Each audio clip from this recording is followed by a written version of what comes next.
कश्यप का जोरदार नारा लग रहा है बेतिया स्टेशन पे। जस्ट तमिलनाडु से बिहार पहुंचे मनीष कश्यप। देखिए जस्ट अभी उतर रहे हैं मनीष कश्यप तमिलनाडु से बिहार के धरती बेतिया में, और ये बेतिया में इनका भव्य स्वागत हो रहा है फूल माला से। देखिए तस्वीरों के माध्यम जैसे ही बेतिया स्टेशन पे पहुंचे मनीष कश्यप लाखों की संख्या में पहुंच गए उनके समर्थक। अब बेतिया कोर्ट ले जाया जा रहा है मनीष कश्यप को।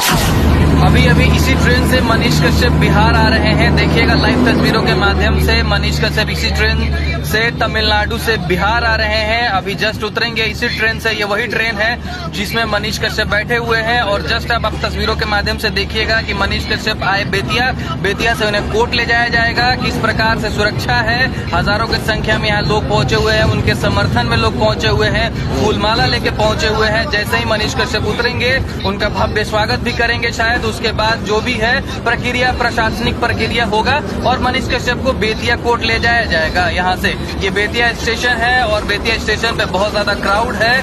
बहुत सारे लोग आए हुए हैं जो मनीष कश्यप को सपोर्ट करते हैं। दूर दूर से आए हुए हैं लोग। प्रशासन के बहुत सारे अधिकारी यहाँ पे मौजूद हैं। देखिए मनीष कश्यप उतर गए हैं। आगे वाले बोगी में बहुत सारे लोग वहाँ पे फूल माला से उनका स्वागत कर रहे हैं। वीडियो के अंत तक बने रहिएगा, सब कुछ देखने को इस वीडियो में मिलेगा। हम भी लगातार प्रयास कर। सामने देखिए सीधे मनीष कश्यप ट्रेन से उतरे हैं तमिलनाडु से। अभी जस्ट उतरे हैं बिहार में। बिहार का ये बेतिया स्टेशन है और बेतिया कोर्ट जाना है इनको। ये टोपी पहने हुए हैं, मास्क पहने हुए हैं, साथ में प्रशासन के अधिकारी लोग